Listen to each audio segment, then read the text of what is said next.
Hello folks, and welcome to today's show here on Our Game with us. Stapleton and Michael Verney with me as always. We're just doing a little bit of re-jigging with the Patreon stuff at the moment. We're going to bring that Thursday preview show back out from behind Patreon, and we're going to be bringing plenty of other stuff into Patreon. There'll be exclusive interviews and so on and so forth, teams of the week and all that kind of great stuff. So continue to follow us there. There's going to be a lot of stuff that you're not going to want to miss out on. Also, Michael Verney, I'm very excited about this. It's been taking a long time to make it happen. But the Our Store is about to happen. Here's a little look at what it's going to look like. Plenty of great stuff going to be available there. Some of those t-shirts that you might have seen me wear before. Lots of little cups from different places, like this Clare one here. There's the old couple of half heads there going on. You've got this pair of slick shoes that might be inspired by a certain team over across the water. Some great beanie hats, phone cases, so on and so forth. Lots of stuff that's ideal heading into Christmas. A lot of stocking fillers there. Some absolute beauties there. There's an Offaly legend there on a mug that or in the back of a phone cover that I really like the look of, and the fact that you have the two heads, me and you, and the colours of the mug are green and red. I'm a big fan of that as well. Yeah, some lovely gear there, and obviously it all helps support the show as well. And you can see the bowl fingers O'Connell striking a ball on another mug there as well. I never forget him. If there was some sort of a way that you could bring his strut into something as well, it'd be great. But just as well, yeah, the Thursday show coming out from behind the paywall on Patreon. But by God, there's going to be some amount of fresh exclusive content on Patreon for all our subscribers over the coming days and weeks. Some great stuff around the corner. Yeah. What do you think of what's coming to your mind as the sort of the big stories we need to focus in on before we start talking about the club stuff? Because obviously there's 1,000,001 brilliant games on there, and we'll certainly be getting to that. Well, I suppose there's plenty of different bits and pieces. The Cavan All-Star Thomas Galligan not going to be playing a part with Cavan next year, and possibly the year after as he goes travelling would definitely be one. I think it's interesting as well that now that James Horn has stepped away from Mayo, James Burke, his very well touted coach, has now been snapped up by Mickey Graham as well. So while they've lost a very, very good player in Galligan, they've picked up a very, very astute coach. That would definitely be one. I believe Thomas Galligan had a shoulder injury as well, and that ruled him out of club action. So I think he's set to head off on his travels. And listen, I think it's going to be a common theme we're going to see realistically, isn't it? A lot of lads and ladies were denied travel, with COVID and everything like that. And I know, like you're just back from the Adriatic. I like to get away whenever I can as well, and particularly when COVID denied us all from getting away. There's a big thirst there, so you are going to, like you've already briefly mentioned about potentially some lads maybe that won't be involved in the Dublin hurlers next year, who may be going travelling. Like that's going to be a common theme across a lot of counties, and particularly counties maybe where success is not necessarily guaranteed, shall we say. Yeah, and even in counties where certainly getting to latter stages of competitions is like fairly a high probability. Mikey Carey, there's talk of him heading away. In Tipperary last year, you had Brian O'Mara and Kieran Connolly, who were lads who were expected to get a chance in this past year heading away. So yeah, totally. I think across the board, there's going to be county players that are going to be leaving their panels. And, you can't say much about it. Like Thomas Galligan, brilliant player with Cavan over the last couple of years. Obviously, they'd gone down the pecking order in the league but they just won Division 4, obviously beating Tipperary at Croke Park. It does feel like they probably took a little bit of a step back in terms of championship, got to the Tailteann Cup final, lost it to Westmeath. But you do feel that there's plenty they have to work with there, but it is a big blow. But I certainly agree with you. There's going to be more and more players walking away. And with James Burke, obviously, he'd been kind of in lockstep with James Horn the last number of years. But when Horn steps away, he has to plough his own furrow after that. And it kind of thought straight away, Davy fits with the likes of Saoirse Bulfin. He went off and did his other thing when with Meath, when Davy went down to Cork. And then next year, Davy takes over Waterford, but Saoirse Bulfin is attached with Meath. So you do find that now and again that, you know, if there's a parting of ways for 1 year, people end up going in their own direction. Now they may kind of come together later down the line, but that kind of happens to some degree. Just as well, Shane, to kind of piggyback on the point we're making there, even as well about lads maybe stepping away. Yeah, on the flip side of it, I kind of talked about you know, players involved with weaker counties maybe opting out, and then you have the new Wexford manager John Hegarty. You know, his big, maybe I wouldn't know if you call it a call to arms, but he definitely, his first thing that he wanted on record was that he wanted the players to answer your county's call. So he just talked about the foundations that Shane Roach had put in place, and he just said about, you know, possible incoming players into the squad, if they have something to offer and they get the call, you know, I want them to be ready to come in and be ambitious for their county. This is what we're really looking for. Players that want to play, who have the desire to improve our situation, are ambitious. And he just said we would like all the players in the county to throw their lot in and give it a real push. But this is a struggle, particularly in counties that are away from the top table. And with due respect to Wexford, they're down in Division 4. They're a fair bit away from the top table. Hopefully, the Tailteann Cup will make that the idea of playing county a lot more appetizing. But it's just the nature of the world. Gone are the days where, you know, a lad, you call a lad to come in on a county squad and it's just a given. Like, you're not expecting. Now, I'd imagine it's a difficult one. I remember Billy Lee made 53 unsuccessful calls in one of his second or third year, maybe as Limerick manager. It's just not a given anymore when you make the call that a lad is going to come in. And that's the way of the world now. So John Hegarty, I think he's right to put it out there and sow a seed in lads' heads like that. Just if I'm called, I will go in. But it's far from a guarantee when you're playing away from the top table. Yeah, without question. Kerry's Joe O'Connor, who was, of course, captain this past year, he's going to face a lengthy absence because of an ACL injury. That's a brutal one for him. So, other couple of bits of news. Vinnie Corey, he's the latest to be linked with the Monaghan job. As I remember, he was actually in first year, he was in the same year as me in Maynooth College way back when. I didn't actually know him, but I just happened to see him around. Clare boss Colm Collins talking about the abolition of the stupid attacking mark. He was talking to you yesterday, and he goes, I see no skill whatsoever in catching the ball into your chest inside in the full forward line. And I think during the season, managers can't really talk about it because it's as if they're clutching for an excuse. But I think it's kind of now these next couple of months where I hope a lot of managers come in and talk about the pointlessness of this one. I really like the kick out mark. I think that's absolutely brilliant. But this one, it's just got to go.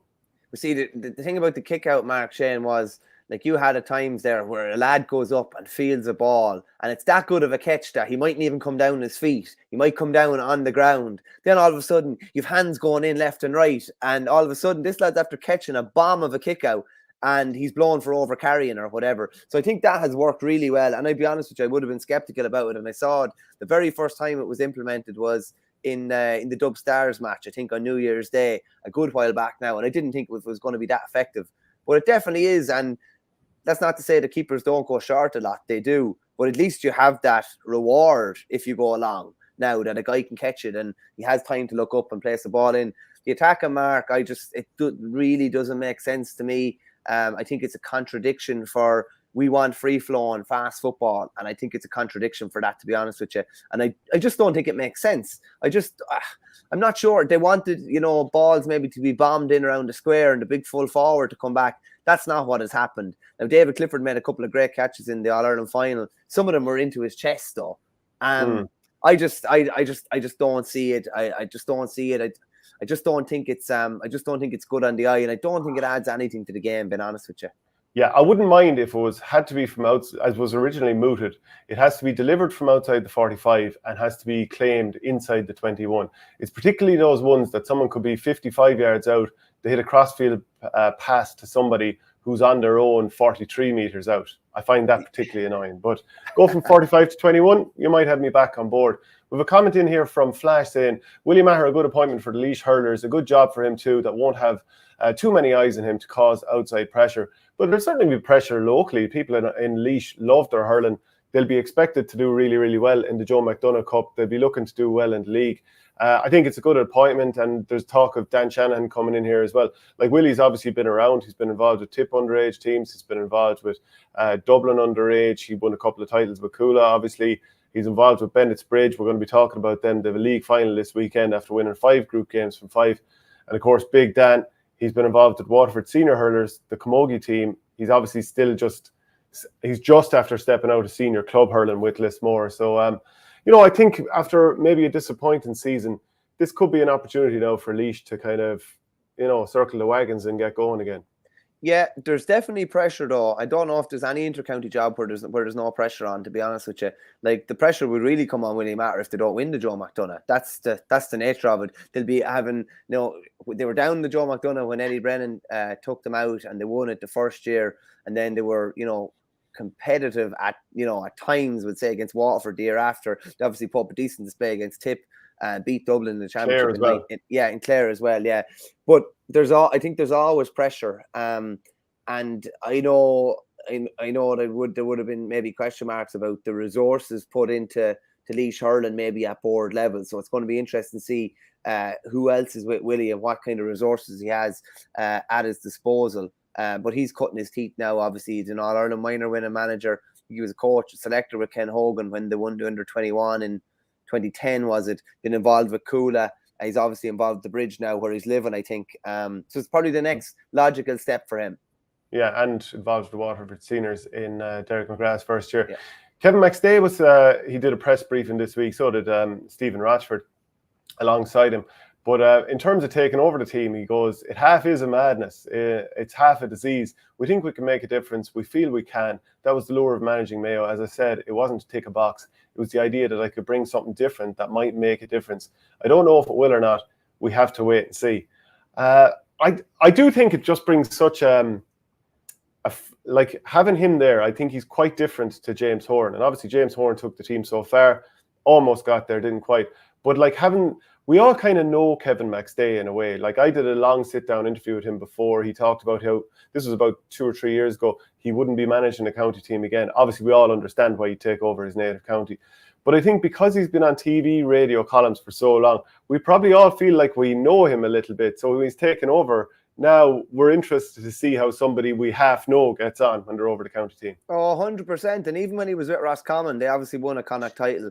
And then I think he only watched the footage recently enough. He allowed, a bit of a documentary to take place and in the dressing room. And all that was fascinating as well, because obviously it's just fascinating to see the person who's on TV, and you have to be PC, to the real person, shall we say, who's in the dressing room when it's all kind of off the record.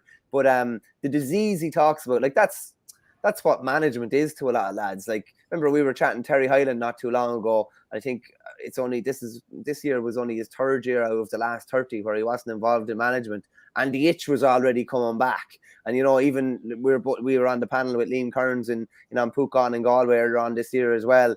And he probably didn't think he was going to be an inter-county manager again. And then all of a sudden, the opportunity comes, and it's just like, it's very hard to turn these things down. It's what these lads know. It's their passion, and having a crack off it again, and having a crack off an inter-county job again, and just thinking that you can make a difference. We all think we can make a difference, and McStay obviously thinks he can make a difference in Mayo, and it's going to be fascinating to look at. I wonder, what do you think of just the fact that going out and doing big media and that kind of thing at this time of the year? Some people would say, that they're hyping it up already or whatever. I think McStay said even that he wants to communicate with the Mayo public, and wants to, use the media in some respect to do this as well. I don't really have any issue with it as well. From a media point of view, I think it's great.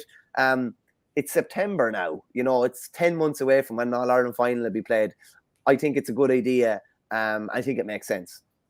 Absolutely. Like, the likes of Dublin GA have been doing press briefings in recent weeks because of their sponsors, and obviously having been duty bound, contract bound to do a certain amount of media events. And like, for McStay, he's used to talking in the media. It doesn't bother him. Stephen Rochford, the same. They have a very well known management team with Donny Buckley and Liam McHale and so on and so forth. But like, McStay doesn't mind talking to the media. He's good at it. He's not really going to say anything that's going to leave anybody twisting in the wind. And because it's so far away from the action, why not say it now and get it over and done with?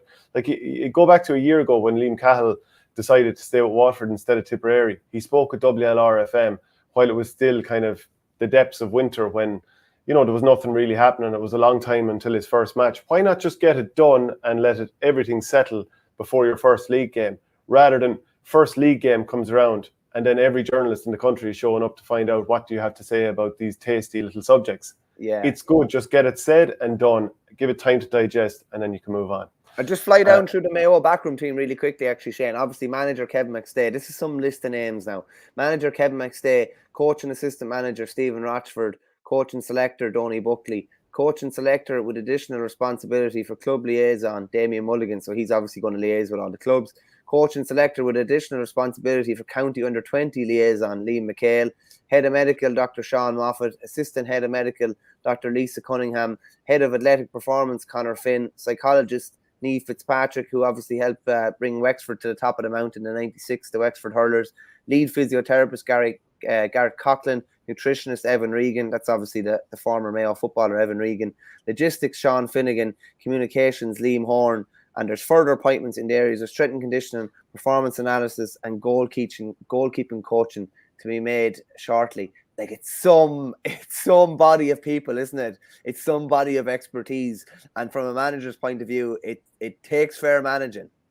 Well, that's why it's the beauty of, like, Jack O'Connor last year and Kevin McStay this year. He has the time to do it. You know, he is retired, so he has time to make this a full-time job, and he doesn't have anything else to worry about work-wise. So I think from that point of view, he's probably nicely positioned. ML89 says Joe McDonough has added a bit of pressure and demand for success from counties who wouldn't have had it before, and it's very good to see. Drives higher standards and demands for those counties. Tailteann Cup likewise. That's a good point. And I suppose that's kind of where we're coming from in a way. Like, if you're taking over a team that, you know, pre Joe McDonough Cup, you know, would play like a Leinster preliminary match or something like that, and year on year they're losing it by 20 points to Kilkenny or whoever they might play, when does the pressure ever come in? Whereas now it's kind of like, because it's graded, win that Joe McDonough Cup or at least be competitive. But you also have other teams, the likes of Kerry and, you know, in recent years, Westmeath and Antrim and so on. Like, it's a really good standard, really good games. And it just does add that little bit more in terms of the county getting behind the team and saying, we need to win something. I remember after Laois won the Joe McDonough in 2019, one of the local journalists, Stephen Miller, telling me that you just saw every young lad around the place going around in Laois jerseys. And that's the impact it can have. 100%. And, like, from a football point of view, you now have two realistic competitions that you can grade yourself in, should we say. Like, ranking yourself from 1 to 32, that's basically what the league is. Where you come is, you know, within Division 1, 2, 3 or 4, that's where you're ranked in the country. And now teams that maybe would have, you know, sleepwalked into a Leinster Championship and been beaten in the first round and maybe lost in the first round of the qualifier, you know, maybe didn't have much to aim for in the Championship. But now the Tailteann Cup is, you know, teams from 17 to 32. And, like, if you're beaten in the first round, you're down near the end of that. If you're getting towards the end, you know, you're one of the better teams within that second competition. So I think we're getting there slowly. To be honest with you. And the Championship is becoming a lot more important now, and the Tailteann Cup is making it more important, and the McDonough is in hurling as well, and the Ring and the Racker and Mar as well. And you're being assessed at two clear junctures in the season. Yeah. The Tip quarter-final draw was made on Monday. Drummond against Lockmore, Killarwan McDonough's Toomevara, Upperchurch Drumban will meet JK Brackens, and Killadangan versus Clonolty Rossmore. What are your thoughts on that? I mean, some of the big hitters have obviously gone. We talked about Monday. Nina and Thurles are gone. Burris Leo, one of the few weeks ago, are gone as well. It feels wide open. It does. There's a couple of teams there, Shane, and I have to say, I think it's opportunity knocks for them. You know, Kilruan McDonough's against Toomevara. One of them is going to be in the semi-final. The McDonoughs looked in trouble, like, earlier on in the year.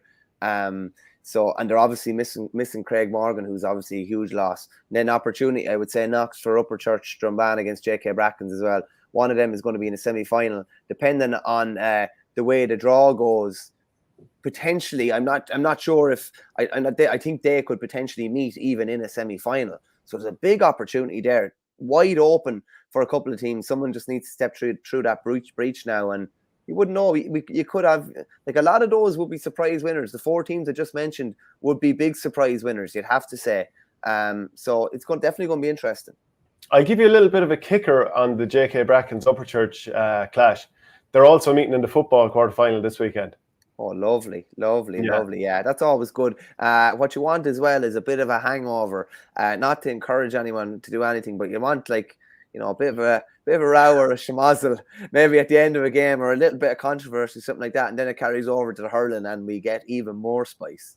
Yeah, like Loughmore are also playing this weekend. They're still alive in both codes. They're meeting Kilsheal and Kilcash in the football quarterfinal. I just mentioned the other quarterfinals: Clonmel Commercials against Darravale Rovers and Mile Rovers against Ardfinnan. But like, if Loughmore can win a county title in either code without having Ed Connolly and John McGrath, that'll be fair going. But as we keep saying, getting through a lot of these competitions at the moment, and this is across the board in all counties, because a lot of championships involve a lot of games. Just keeping your players fit and on the field is one of the huge parts in terms of, will you have enough to get through a championship? Like you were saying, Craig Morgan is out.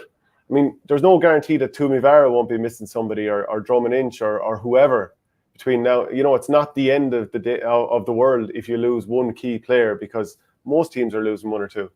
Yeah, and if you're the team that can keep everyone fit, and maybe when a lad is going into that kind of red zone where he could be in a bit of trouble, and you can just pull him out or just get it, or he's able to put his hand up just before. Like, you've done your hamstring, Shane, a few times, I'd imagine, have you? So you do it ever so slightly, and you've done it, but then you can do a right job on it if you go for the next ball, and that's literally another 3 weeks job added onto it. And I've stupidly done that several times. Whereas if you go straight away, it could be 2 to 3 weeks and you could still play a part in the championship. That's why I couldn't state my admiration for the likes of Loughmore and these lads that are able to go week on week. It's I don't know, it's phenomenal until you're actually, it's all grand looking at it and saying just fair play to them doing it week on week. When you're actually doing it, it's so taxing on the body. You're going from one game to the next. You're playing a match, you're recovering, you're playing another game, and the body is so susceptible to picking up a knock. It's what they did last year was crazy, really, really was. And I'd say to take your hand off for one county title this year, just with the personnel that they're missing. So John McGrath was man of the match across both codes, like 5 weeks in a row. Yeah, it was 7 weeks in a row. Do you know, like that's a joke as well to be able to keep it to that level. But keeping your best players on the pitch is just going to be paramount. Yeah, really hard one to call. I'd have Kildangan as my current favourites, but they're against the Clonoulty team that, you'd like to be a fly in the wall in the dressing room, given what they've had to go through recently, and the fact that they didn't get through the group, but as West winners, they had a preliminary quarter-final and they won last week. And what a brilliant way to win against Thurles. And, Cathal Burke, who'd had a cruciate, he was flying at 5 points from play. They have a lot of players who were really going well, but they'll have their work cut out for them against Kildangan. But let's talk about Offaly. So obviously we're at semi-final stage at the moment, but the 2023 final is going to be back in the home of Offaly hurling. You're delighted to see it's back in Burr. I am, Shane. There's no point in saying any different. I played in the last final that was played in Burr, and that's 2006. It's a long, long time ago. There was obviously developments going on in our club at the time, and dragged on much longer than they should have, through no fault, only our own, really. And it became commonplace for the finals to be played in Tullamore. And, probably for a long stage, it didn't look like it was ever going to move from Tullamore. I know it's a year away, but there is a lot of excitement down around South Offaly about it. And, it's great. Our grounds have been drastically upgraded now, or in a serious grounds. It's a club grounds, but it's a county ground. And that'll be some occasion next October, or whenever that final is played. And with a bit of luck, we might be involved in it. It would be even better again. And people would often ask, would it still be played in Burr if Burr are involved? Burr have been beaten in county finals in St. Brendan's Park, and they've been beaten in as many as they've won probably in Brendan's Park. So teams would have never seen that as an advantage to Burr. If anything, they would have seen it as an advantage to them nearly coming in here. And it's with the geographical closeness to Sir-Kieran, Coolary, Shinrone, Kinnitty, Drumcullen, Kilcormac, like it's within 15 minutes. So yeah, it's brilliant, and a lot of credit due to our own club, but a lot of credit due to County Chairman Michael Dignan as well, for making it happen. Yeah, Barry Walsh, greetings from Sydney. Do other viewers support their club's weekly lot or draw? I support Moneygalls. Let us know if you do or don't, or anything else that you want to talk about this weekend. Belmont against Shinrone is very interesting because you've two managers who were previously in charge of the other team. We were trying to think beforehand. is there any other situations where you've seen somebody manage one team against another manager and then they flip sides? They do the old switcheroo, wasn't it, what's his name? Lance Armstrong was married to Shania Twain, and they used to, go out on dates with this other couple all the time. And eventually the old couples did an old switcheroo and ended up with opposing partners. Not quite the same thing. You take it away there and tell us about that. I wasn't actually aware of that. That's a different type of switcheroo. That's like leave all the keys in the bowl, and whoever picks up whichever keys goes home with who. But this is very interesting, I have to say. Trevor Fletcher is over Shinrone now, and he would have brought Belmont right to the brink, right to the, within a score. I think they were beating a score in 3 county semi-finals in a row. They've never been in a county final. And they were so close, so close. He brought them unbelievably close. And that was 4 years he was involved there. Then he stepped away and he went to Shinrone. Shinrone were beaten in a county semi-final last year by a score by Coolderry. They're back in the semi-final again. And then on the flip side of that, you have Arian Delaney, who was over Shinrone for definitely 2 years anyway. And now he's gone to Belmont. And Belmont have looked re-energized this year. This is probably the best they've been in the last 5 or 6 seasons. They've been a common team. But to do what they've done without Oisin Kelly, who's only just coming back from Cruciate, will probably start at the weekend, I'd imagine. I think it's 4 weeks since they beat Shinrone actually by 7 points in the last group game. And they were up by a lot more up until the very end when Shinrone got a couple of goals. So that might necessarily be a bad thing from a Shinrone point of view, that you've played them recently enough. Like, yourself, you love that nearly. The fact that you have a point to prove. And usually when you were comprehensively beaten, lads ran roughshod over other lads, and you're coming in with a big chip in your shoulder with a big point to prove. And so we've seen it so many times that the result can nearly switch. Not only could have the manager switch, but the result could switch as well. And it's a huge opportunity for both, Shane. Belmont have never been in the county final. Shinrone haven't been there since the 60s. One of them is going to be in an Offaly county final.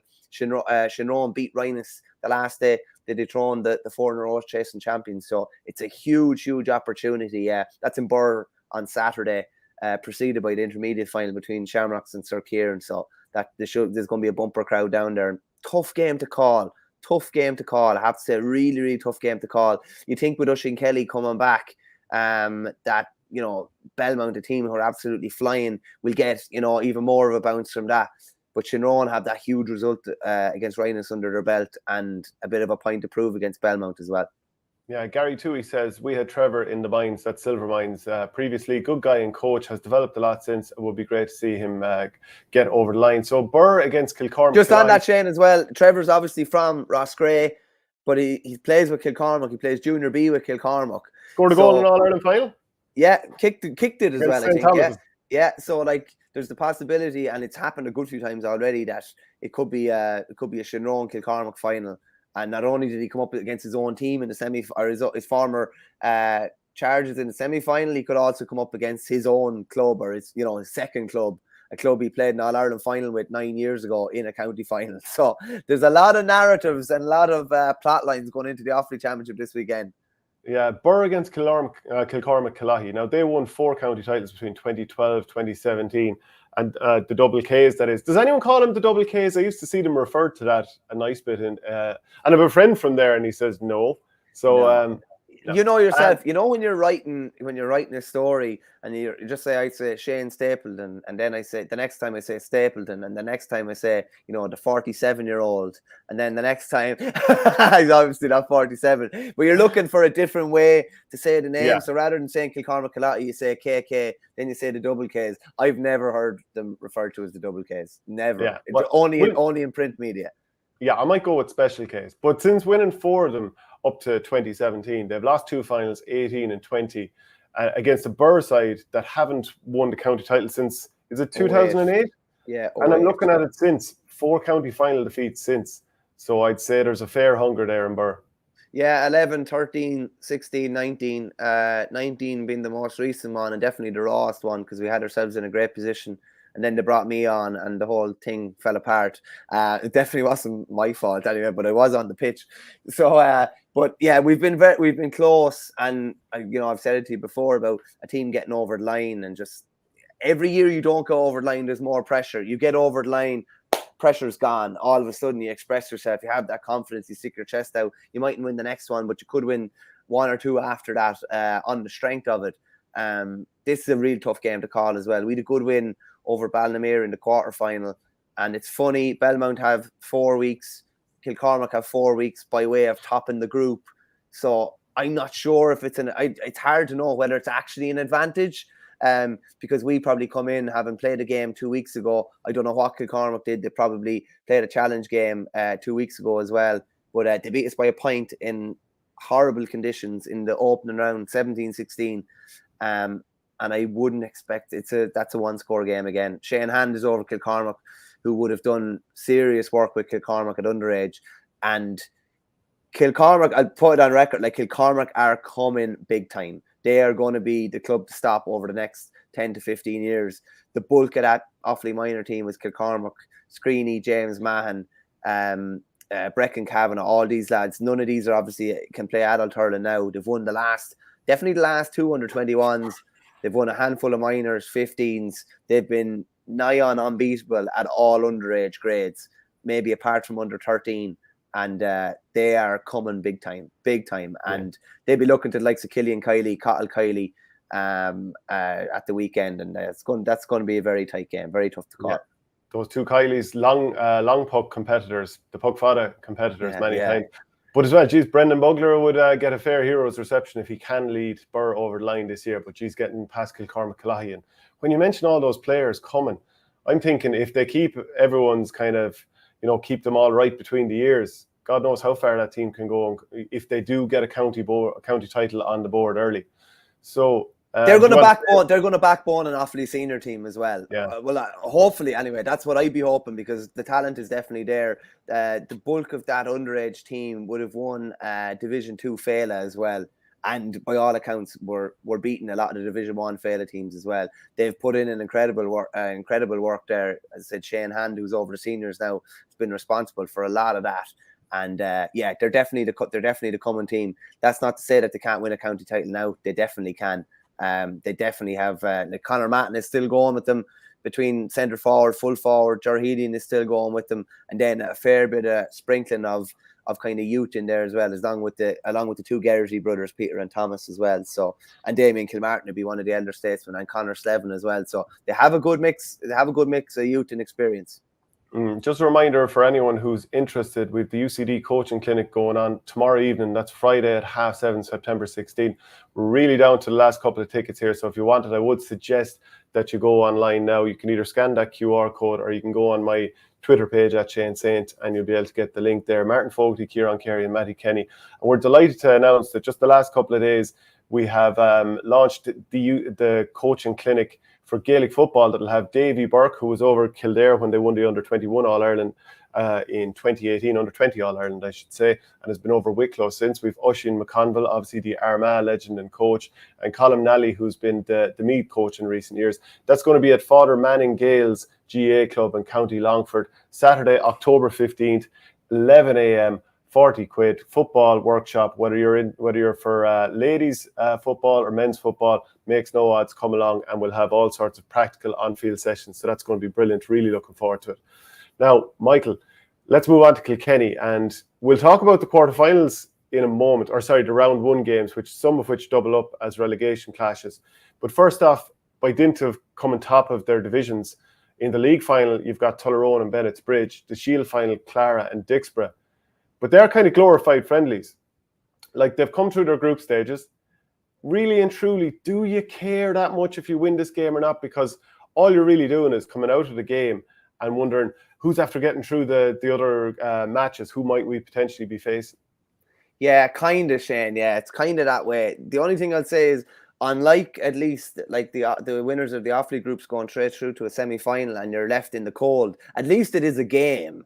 And you're getting through and you're getting some competitive action. Like, would a lad be playing through an injury or anything like that? Definitely not. You just want to be fit to play that knockout game. Good bit of momentum with both of these clubs at the moment.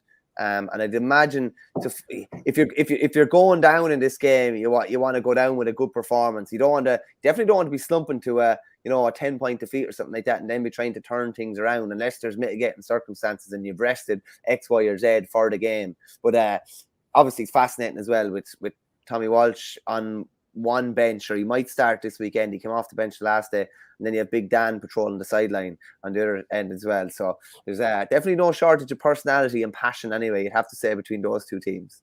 Yeah, I agree with you there. Like, if I was the managers of these teams, I'd be starting maybe 10 or 12 of the guys that I'd normally be starting, and I'd be giving a few of the guys who've been pretty close in recent weeks and have been unlucky and maybe probably got a little bit less game time than they deserved. I'd be starting them, give them their opportunity with most of the rest of the team, so you can see how they would slot in, rather than just, and I don't think anyone would do this, but rather than changing your entire starting 15, throwing lads out and saying, hurl away. Because obviously, if you're a player who's like number 16 or 17 in the team, you're going to hurl better if you've got, the first 14 players out in the team as well, rather than being thrown in with the second group of lads, because you're going to be more on the front foot. But I do think it's a lovely little game to have, just to keep you ticking over between now and the real stuff, which is going to kick in pretty soon. Willie Maher's going to be double jobbing this weekend, because he'll want to keep an eye on the semi-finals in Laois, seeing as he's going to be over the county team next year. But at the same time, he's got to be fully focused as well here, because even if it isn't the most important game in the world, he needs to see everything about his own team, and also keep an eye on the teams that he might meet in the next round. You need to be really careful there, and I'm sure they're very wary of it. His eyes and Dan's eyes definitely won't be taken away from, like, their eyes are solely on, like, the inter-county season is a long way away. Yeah. Whether it's getting video footage or having whoever your other selectors are going to be watching those Laois games, your full focus is on the Bridge this weekend. Realistically, you just can't. And as well as that, it can't come into the Bridge dressing room that their attention, even 0.5%, is been taken away on something else. Can't. This is the sole priority. Realistically, Laois has only come up in the last couple of weeks. They've been training with the Bridge probably since February, and even I think they were with the year before as well. So they will want to see out this project to the end. And as Cassius King says, they're two of the biggest teams historically in Kilkenny. I'd say Tyrone wouldn't mind senior silverware of some kind, and that's 100% true. They're obviously All-Ireland Intermediate champions a couple of years ago. They're getting stronger and stronger at senior, and I think for both teams, even just the notion of winning something at this stage of the year could be important for their psyche as well. Just maybe for down the road, be it at the end, towards the latter stages of this year's championship, or even down the line as well, that they've won a title of some description. I'd never turn up my nose at any title, especially it mightn't be something that you're going to jump around and go wild about. But at the end of the year, they can only win 2 titles in Kilkenny. Why go and try and win one if you can? You don't put lads' championship seasons on the line, Ratton, if a lad is carrying a knock or anything like that. But you definitely go and try and win it. Yeah, like the Bridge were a junior team about 10 years ago, so they've been on a serious run. Like Tulnaroan beat Shamrocks 28 points to 216 a fortnight ago. They've topped a group that also includes Clara, Mulnavat, obviously Ballyhale, Bennett's Bridge. On their side, they topped a group that had Dixborough, O'Loughlin Gales, James Stevens were down the pecking order a small bit. And I suppose just to go through like we mentioned, the Shield final, Clara, Dixborough, that's also on this weekend. But to talk about the other quarterfinals, round 1 games as they're called, coming this weekend, O'Loughlin Gales will meet Mulnavat. James Stevens, the Village, they're up against Lisdowney. Erin's Own meet Greg Ballycallan. And the one that's going on TV, Shamrocks at Ballyhale against Glenmore. That's got a tasty fixture written all over it. And you're after finding out who's going to be back for Shamrocks. Oh, you have yourself muted there. Apologies. Yeah, no, a big one for Shamrocks there. It didn't look like he was going to be available this year. And obviously, he's been a mainstay of their defence for, over the last decade, I'd say. But Joey Holden is back anyway for this weekend. And that's huge. He's probably been the best defender in Kilkenny. Definitely over the last 4 or 5 seasons, I would say, particularly at club level. I always thought he didn't really get a fair shake of it with Kilkenny after the 2016 All-Ireland final. I thought he should have been in, particularly the last couple of years of his county career. But he's back on board, and just from what I hear locally, the 50th anniversary of, the Shamrocks Ballyhale coming back to, joining up is a big deal within the club locally. And Colin Fennelly's obviously back too. He came off the bench recently, and they'll be doing everything they can to win this county title. And Joe Butler just says there that Joey is back for the next 6 weeks, I understand. So by all accounts, he was going traveling the world and was in the midst of it, and has come back now. He has a very understanding girlfriend, I'd imagine, and looks like he's going to stay till the end of the Kilkenny Championship. So their sole focus will be on getting Kilkenny honours again. Yeah, like the Village and Lisdowney, both teams have only won one fixture each, and there's Brian Cody is back involved with James Stevens after disappointing start to the year. There's talks of ruckus and things not. Small bit of hassle in the castle when it comes to like players' reactions after certain games and what have you. But I think that's normal, so it's not really to sort of highlight them and say, look at what's going on there. It is normal for there to be frustrations and a reaction within the dressing room. And maybe this is kind of the impetus they need now. A big performance against Lisdowney, a team that's probably somewhat low on confidence like themselves after how the group stages have gone. Like Lisdowney lost by 10 points to Clara the last day out. For their part, James Stevens, they were beaten 2-12 to 14 points against Dixborough. City rivals, fine, you put up a fairly low scoreline, but you only lost the game by 4 points. Maybe you build on that, get a victory over Lisdowney, and maybe all of a sudden you're up and running for the season. So I think that's obviously a big fixture for them. I think Aaron's own will fancy beating Greg Ballycallan. Greg Ballycallan haven't had that many positive, performances this year. They've done okay in a couple of games, but they've lost them all. And I suppose they weren't that bad against Bennett's Bridge 17-13, but the Bridge weren't really playing for anything in that game. So anything else you want to say on the Kilkenny Championship? No, just on the Village there. Against Dixborough, they're missing Niall Brazel and Conor Brown, I think. But they're not playing particularly well. But as you said there, like Ballyhale weren't Ballyhale in a relegation / round one clash a few years ago and ended up in All-Ireland Club Champions. Yeah. Now I don't see the Village. Probably a semi-final is as far as I see them going at the moment, but they have turned things around before in previous years. This is the game they really do not want to be in, and it's just a matter of getting a result and at least getting away from that relegation quagmire and being in with a chance of getting to the knockout stages. Yeah, the Laois Championship semi-finals are on this weekend. It's Clough against Castletown, and Rathdowney Earl meet Camross. So Clough are bidden to make a third straight county final this weekend. I'm sure a lot of people saw them getting to the Leinster final last year, and they started fine, but there was a bit of a collapse, and ultimately it was a 27 or 29 points they lost to the Shamrocks by. So obviously a very, very tough day at the office. But they'll be very much fancy to beat Castletown here. I think it's the first time in years that Castletown have been at this stage, and when they met in round one of the campaign, Clough won by 14 points. The last day out, Clough beat Camross 119-15, also hit 19 wides. But as I said with Castletown, under David Cuddy, he's back as manager. It's the first semi-final for 14 years, and beat Rosenallis with a late Evan Cuddy goal. So do you sort of think they go in with the game and nothing to lose, or do you sort of try and lock down Clough? Because if you concede 3-24 again, you're going to be in awful bother. Yeah, it's funny, like Castletown, we would have had great battles with them back in the day with Burr, and then maybe they disappeared off the radar a small bit. That golden age of the Cuddies kind of came to an end, and obviously they haven't been at this stage in 14 years, as you said there. It's not to say that they'd be happy with what's happened already this year, but they've already made progress this year, particularly in relative terms to the last couple of years. But like, they're gonna need Clough gear, and they're gonna need Clough in second or third gear, and they're gonna need to upset them an awful lot, and an awful lot's need to go right for Castletown to cause an upset here. But just can't really see it based on all known form. I can't really see it.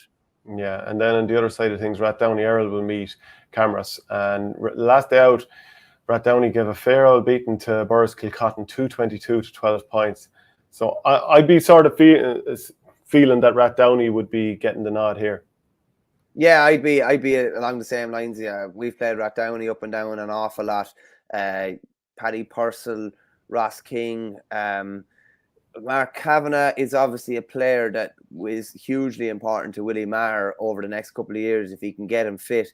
He's had he was brilliant in 2019. Absolutely outstanding, and even I remember him playing against Limerick one wet Saturday evening, hitting frees in a league quarter final. He was outstanding the same night as well. I'm not too sure what his fitness is at the moment for Rathdowney, but Willie Matter will definitely need all those type of players. And I find it hard to see Rathdowney Earl not getting across the line, even though I think Ross King had a broken finger from a fairly wild pull I saw a few weeks back, and will probably only just be getting back to fitness for this game.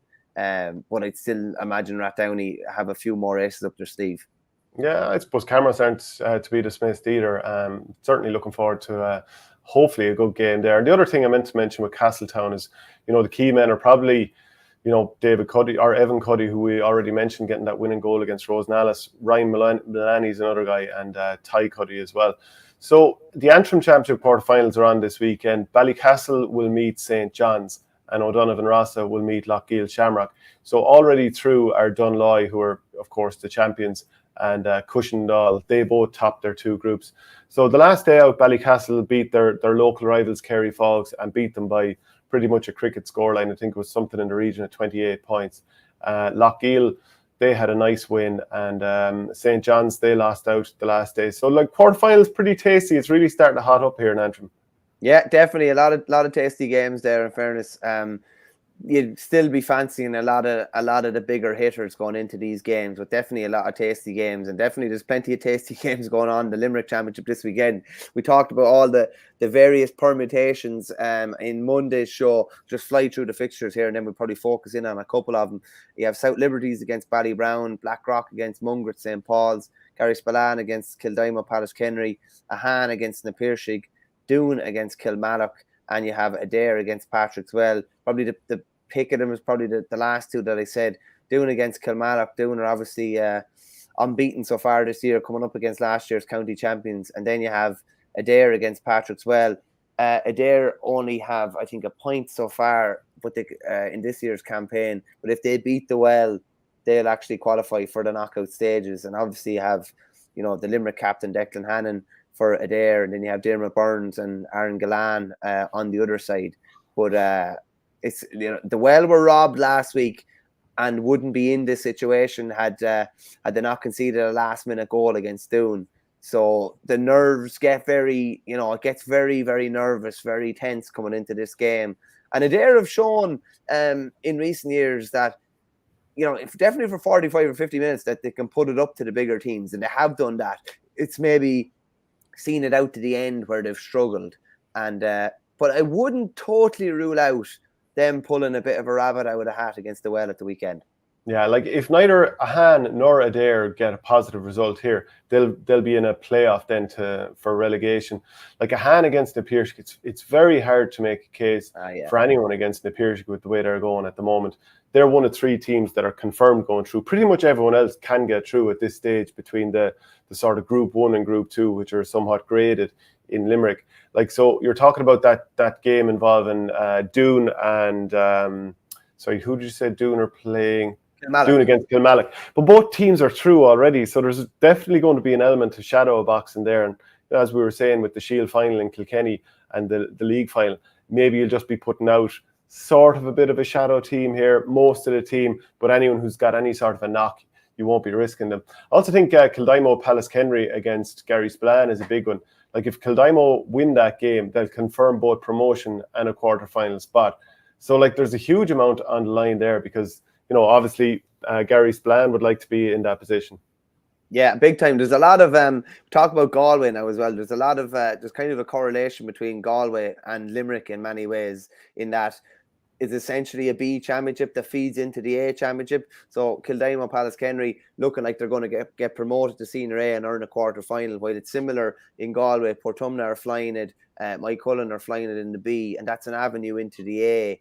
I think Clarenbridge even came from the B last year. Did they all the way to a county final as well? So I'll just fly through the games in Galway there as well. Well, just before you do, a point here from LM18 or ML89. When on form and minus injuries, Napearshig always look 5 to 6 points better than everyone in Limerick. Just one other thing, Doon and Kilmallock, the one thing that is, I suppose, at play in this game is the winner goes straight into the semi-final and doesn't have to play a quarter-final, and the other team does.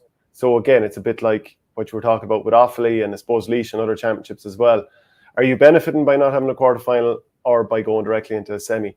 Yeah, again, circumstances depend. If you have a couple of lads picking up, have knocks picked up and need a couple of weeks, it's brilliant for them. But time in the run can be a bit more difficult then. Maybe you've lost a bit of momentum from the group stages. You've potentially been sidelined for a couple of weeks, and it can be hard to get that balance. There's no hard and fast rule, really. You just kind of you hope to be a soldier of fortune, really. Yeah, exactly. Yeah, and sometimes it's in favor of teams. Other times it's not. If a team could be totally fatigued after those group stages, could have lads that need the guts of a week off. Then it's perfect for them because it's a week off. Build it back up for a week, 10 days, play a game in the middle, and then taper off back down. Sully just says there, the Claren Bridge came from Senior B last year and pushed Thomas as close in a county final as well. So potentially it can be a good thing coming from the B. Get confidence up, get a couple of wins under your belt, and it's a different avenue in. I said it several times. Joe Canning thought it was kind of a bit hilarious that people were over-egging the fact that Portumna were relegated to Senior B because they actually had a better chance in a way of being in the knockout stages of the Senior A Championship, which looks like it's going to happen. But they were still relegated to Senior B, but that is a fact. But are they more likely to get pasted if they meet a big hitter now? If you're getting relegated, it shows that you are, to some degree, you're on a bit of a downward spiral. Not spiral, but you're trending downwards. Yeah, see, the thing about it is as well, it can actually be good for a team potentially to be Senior B and beating teams or been really competitive. Whereas if you're up Senior A and you're a bit off, which they were last year and probably the year before, you were suffering real morale sapping defeats that sucks the life out of a team and a club. So that's definitely not going to be the case this year. If it were to happen, it would only be in one game, potentially a knockout game where they come up against a big hitter and maybe are beaten. So it's a bit like the Division 1B teams winning the league in hurling there for a couple of years in a row, and everyone said it was a massive advantage to be in the second tier.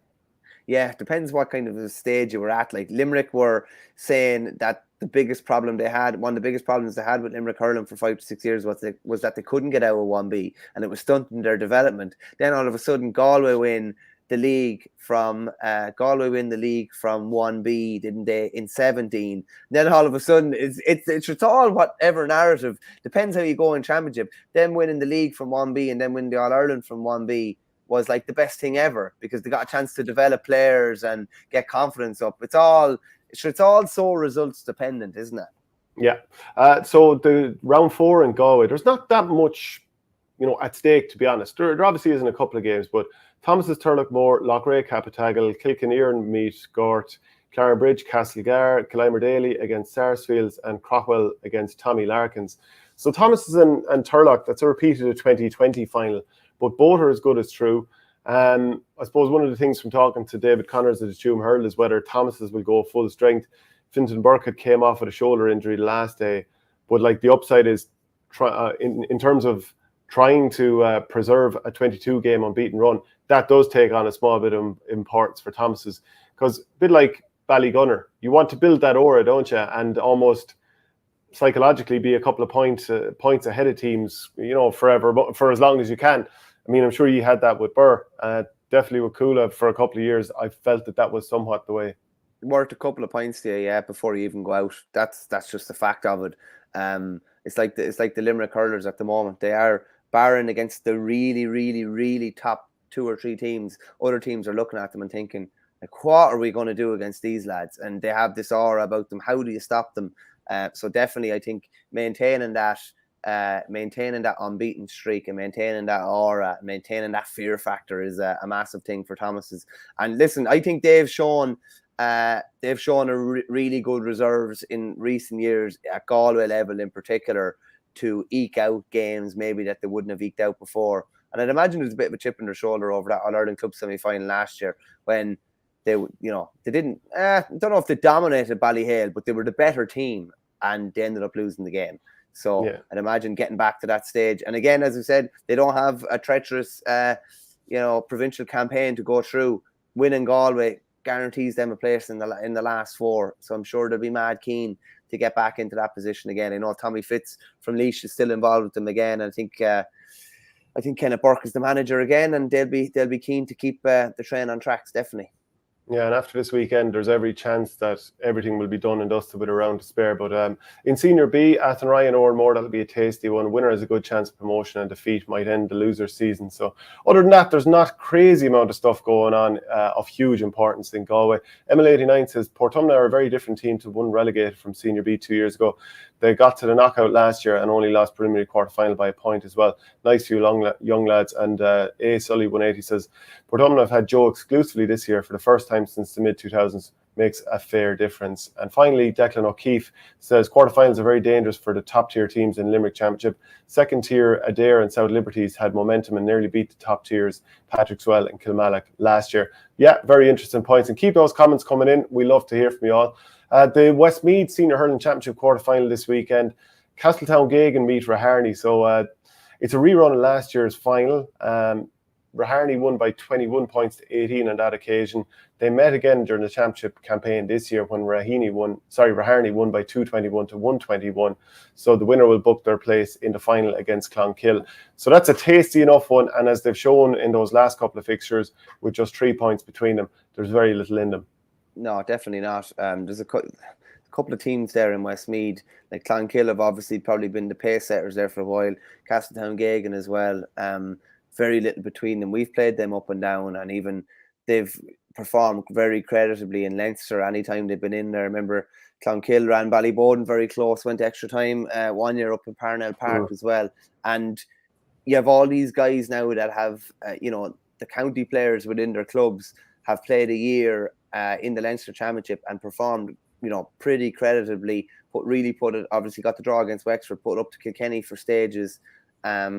So you'd be thinking that the standard of club championship would be raised a bit more. They're going to be in the Leinster Championship next year too. So yeah, you'd imagine that has a little bit of a knock-on effect on the quality within Westmeath as well. Yeah, so there's loads of really interesting stuff going on in both courts this weekend. Can't not talk about the Clash of the Cash. I'm sure people know who I'm referring to. How many clashes of cash are there? Well, I mean, there's plenty of affluent clubs across the country, but can you get more affluent than Coola versus Kilmacud in the quarterfinal of the Dublin Football Championship? Here's a question for you, and I put it out to our viewers as well. If you were to name your opinion on what club you think is the wealthiest club in Ireland, I'd like to hear your thoughts. I just think it's an interesting one. I'd be surprised if a club outside of Dublin was named, been honest with you, because nothing really jumps off the page to me at the moment. Definitely, it's funny. It's just that sure, I'm rural and you are to an extent, even though you're living up there now, and I'm not living too far away. But we just love pointing the finger at these Dublin clubs. Sure, look at the membership they have, look at the numbers they have, look at the money they have, look at the clubhouse they have, a bar in your club, and all this kind of crack. There you go, Flash. El Cashico, yeah, he's right, probably right. It's a fair point. Declan O'Keefe says South Liberties equals JP McMahon. It's very true. Definitely hasn't translated to huge success in South Liberties, but yeah, having someone like that involved in your club is definitely an advantage, all right. But speaking of money, I can't help but think of a quote from, do you remember The Wedding Singer? Adam Sandler was starring as the main man in it. And he was, he was obviously trying to get by as a singer and then a wedding singer, and it wasn't going his way. And the love interest he had, he thought that she wanted him to get a real job and all this kind of stuff. So he was going to quit the singing. And he went and he did an interview for a bank job. And your man says to him, do you have any experience? And he goes, no, sir, I have no experience, but I'm a big fan of money. I like it. I use it. I have a little. I keep it in a jar on top of my refrigerator. I'd like to put more in that jar. That's where you come in. So, not too many out in the Clash of the Cash neck of the woods that are too hard up for a few pounds. But it is going to be a brilliant match this weekend because, think of some of the star names in it. It really could be brilliant. Shane, where are Coola at? Obviously, they won the B last year, wasn't it? Where are they at in terms of? I was quite impressed with them the last day. I have to say, this is a massive step up. Obviously, you're playing the All Ireland club finalists with all the hoopla that comes with it, and you're trying to stop Paul Mannion, who they got to an All Ireland club final without. And I can imagine probably Shane Walsh might start at the weekend. But where do you think Coola are in the pecking order? We'll say even outside of Kilmacud, are they a potential bolter? I mean, you would have always kind of felt that there was a chance. I mean, I would have always felt, having watched them, and like I watched them in that Division 2 final last year against Temple Oak, Sing Street, and the weather was cat that day. It wasn't a classic. We saw what happened to Temple Oak the last day out when they got, pretty much destroyed by Kilmacud on TV. So if you were to judge it by that, you'd say Coola would be a nice bit off of this. But Coola did go and beat Ballymun Kickhams. Is it the Ballymun Kickhams of 7, 8, 9, 10 years ago when they were really in their pomp? Probably not. But there's a lot of good players in this Coola team. Like you go through the different lines of the field. Michael Fitzsimons is in the full back line. Conor Mullally, who was an inter-county panellist for quite a few years, he's in the half back line. Padro Kofik Byrne, 6'7" if he's an inch. He's midfield. Con O'Callaghan named number 11 the last day out. And a full forward line with talented players that maybe not everyone outside the area would know, but most people in Dublin would be aware of them if they're into their football. But there's no doubt that you have to make Kilmacud unbackable favourites here. I would be hoping maybe I'm a small bit kind of playing it up a small bit, but I'd feel like Coola are definitely in the top 10 teams. Now there's fine margins between some of those top teams. There's probably a couple at the very top, and you'd include Kilmacud in that group. But I'd say of the chasing pack, I would be hopeful that Coola aren't too far off that.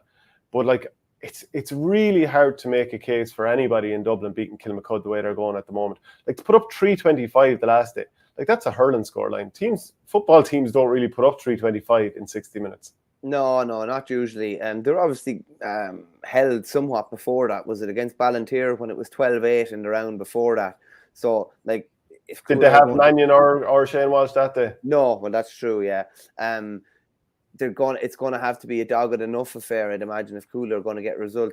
You've obviously, as you said, you'd have Coola in the top 10. I would have thought to be, top 6, maybe top 5 or 6 anyway. But it's going to be interesting. And obviously, saw Brian Flanagan from the Star actually tweeting that it was €15 into Parnell Park at the weekend, and you're going to see a Footballer of the Year nominee in Shane Walsh. You're going to see the best club footballer in Dublin in Paul Mannion. You're going to see one of the best dual players in the country in Con O'Callaghan, and one of the best footballers in the country. You're going to see one of Dublin's best defenders of the last 25 years, you'd say, in Mick Fitzsimons. And that's just one game we're talking about. So that's it's definitely getting banged for your buck there. Fitzsimons against Paul Mannion. It's going to be a tough ask to try and lock down those players, assuming that Shane Walsh starts. It's going to be hard to leave him on the bench. But maybe, I suppose, that's the thing for Robbie Brennan at the moment, the manager of Crokes.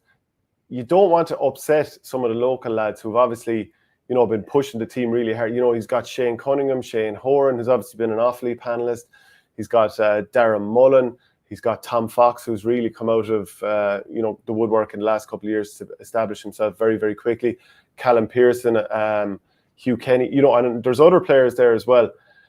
He probably, like, part of him probably feels like he needs to leave it another game or two before he starts Shane Walsh, just to give everyone what would be perceived to be a fair crack at a whip before throwing Shane Walsh in as a starter. Unless he's absolutely ripping it up in training. Which he may well be. Yeah, which he may well be. I'd imagine, I don't know, if I was in the club, I'd love to be getting a crack off him in a way, like, do you know what I mean? Because no, in a good type of way. Because there's no point in that. No, but if it was a good footballer in the club, you'd be loving to get a crack at him and challenge yourself. And you'd want to be making it. You'd want to be sitting in on him and making life real difficult on him. Because that's what it's going to be like. The Dublin Club Championship is fairly dog eat dog. And he's going to get he's going to get it in his ear from various defenders, isn't he? Like, that's just the nature of it. What you said there about Fitzsimons potentially picking up Mannion as well, like, it's the idea of Paul Mannion could kick maybe just 2 or 3 points, but it's an avenue open for someone else to go to town, potentially a Shane Walsh or someone like that. Just a couple of comments I want to talk about, bring up there. Donald Moore, man, I used to teach back in the day, back in Banneker College, says bring back the lock of the week. Might be something that we'll have to call on, because we both think there's good angles on the club. I'll tell you what we might look at when we actually see, real obvious value in a club game. We might not do it every week, but if we see real obvious value in a club game, we might throw it in as a little surprise at the end. And on the top of that, Flash just says the Yank ball is back. Nisha must be delighted. He surely is. And speaking of, unbelievable teams. We talked about this before. Like Nulty Jack says East Kerry versus Kilmacud would be unreal. Can't happen, but Christ, the teams on show there. Could be the sort of thing where they might meet in the Midlands and play a challenge game in coming up to a county final or something like that, if they can all get them together. But yeah, you'd love to see some of those divisional teams going on to provincial level. Just like we're all like being hypothetical about different things, but you love pitting a team against another team, something that can never happen, just to see how it actually would play out. Yeah, and Todd Bowley, the new Chelsea owner, he's been talking about an all-star game. I'd say he'd pretty much be pushing for this sort of game too.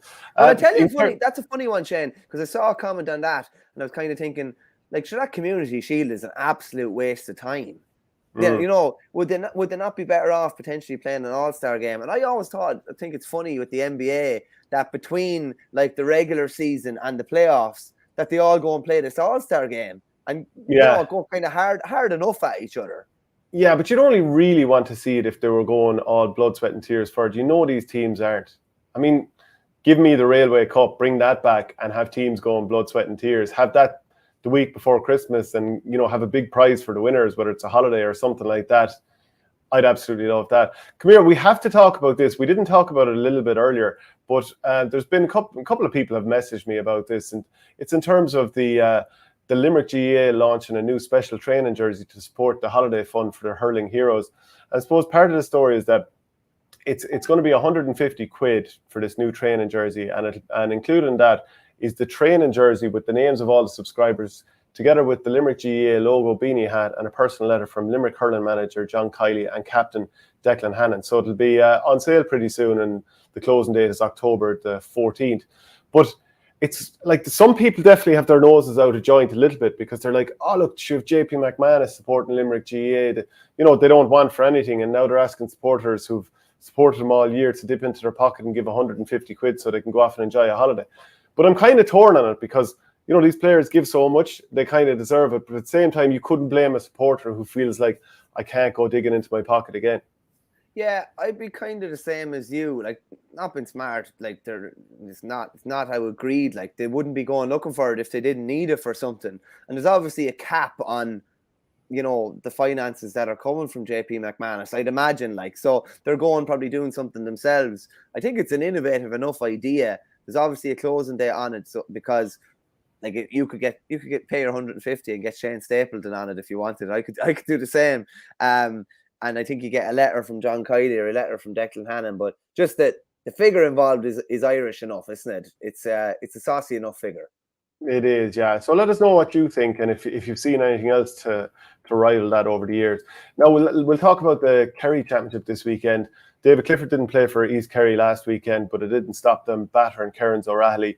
They're up against Spa this weekend, just to see what the scoreline was for Spa last weekend, just there. Yeah, they were beaten well by Dingle, who scored 4-10 against their 1-6. So I think we'd imagine one-way traffic given the East Kerry panel there. Stacks are against West Kerry, St. Brendan's meet Temple No, Naguel against Mid Kerry. Dr. Crokes are up against Shannon Rangers, St. Kieran's, Kenmare Shamrocks, Field Rangers, South Kerry, and Kerins O'Reilly will meet, who obviously had that heavy loss to East Kerry, will meet Dingle, who put up 4-10, and the Gainies on fire there. Also, Cork Championship quarterfinals. I believe the Stacks told local journalists not too long ago that Kieran Donaghy was retired, but he is definitely not retired and was back, I believe, playing a bit last weekend. I think he came off the bench. So, like, we talk about old fellas who are still going strong. Like, he's a long time on the go, and like obviously was he a county champion? Was that last year? They won. They're reigning champions. Yeah. They were beaten in a Munster final by the Bars, weren't they? Amazing. Like, to still think the influence that man has on games. Suppose it helps when you're 6'4" or 6'5" and you have hands like that, but still going strong. The guts of it's nearly 20 years since he made his debut for Kerry, or must be the guts of it, I'd say. Yeah. I think it was 5 or 6 he made the debut for Kerry, but he's probably playing for the club for a few years before that. The Cork quarterfinals: Nemo Rangers against Carbery Rangers, Mallow Castlehaven, Carbery against Ballincollig, and then the relegation playoff is Éire Óg against Newcestown. Michael Murphy is out this weekend in the Michael Murphy Donegal Championship quarterfinal. So Naomh Cullen are against Glen Swilly. That one's going to be live on TG Cahir. They actually had How a very funny would it be, Shane? Murphy takes the microphone the day of the county final, Glen Cillier after winning the county final. On behalf of Michael Murphy Sportswear, I'd like to present the Michael Murphy Sportswear Donegal Senior Football Championship to the Glen Swilly captain, Mr. Michael Murphy. And he's just, and as sponsor, I'd like to very much thank myself. Yeah. Yeah, Naomh Conaill have been in the last 5 finals, so I'd imagine they'd be well favoured here. They lost to St. Eunan's 111-4 last year. They won after a replay against Kilcar the year before, beat Guido the year before that, lost to Guido the year before that, and lost to Kilcar the year before that again. So that would be a tasty game. Hopefully the weather holds up and it's not too bad. But Glen Swilly didn't have a great county league, and I think I suppose they didn't perform well there, but they've been going very well since then and have had a great run in the championship. I just want to check when they last won the county title. It was 2016, so it's been a bit of time there. So that's definitely the standout game in that championship. In Longford, talk of Eunan's as well. Eunan's manager, Rory Kavanagh, while I thought he had ruled himself out of the equation, but he seems to be, from what I'm hearing, the front runner for that vacant Donegal position as well at the moment. I know you mentioned Vinnie Corey for the Monaghan position. They're two, like, it's gas, like 2 Division 1 sides that are still on the lookout for managers.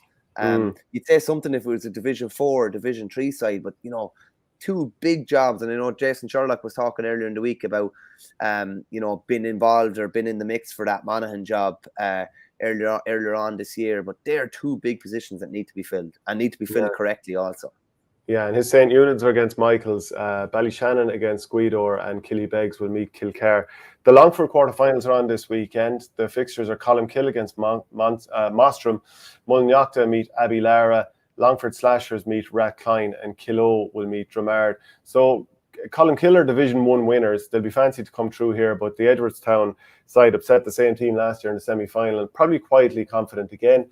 Rathcline are into their first quarter-final in 14 years and caused a bit of a stir by beating one of the championship favourites, Kilo, in the group stages, having lost their management team and been relegated in the league. So it's a bit of a 50-50 with Slashers slight favourites given their experience at this stage.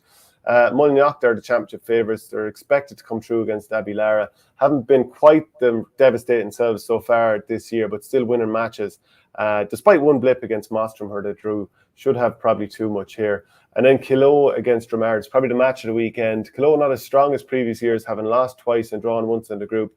They scraped into the quarterfinals with a last round 4-point win over Clongish, but they're improving and expected to be full strength with the Moran brothers back in the team. Dramard are many people's tip for the championship with a nice blend of youth and experience and could take the scalp. So there's loads going on there.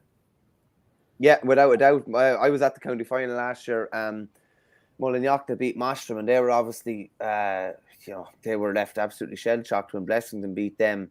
And they kind of half fancied a run in Leinster again last year. And they obviously have Keane Mackey on board there. He's living there and transferred from Cavan as well. So, but their squad would be they'd be tight enough on numbers, shall we say? They'd be tight enough on the personnel that they would use, and it's generally the same 16 to 17 kind of names that they're calling upon.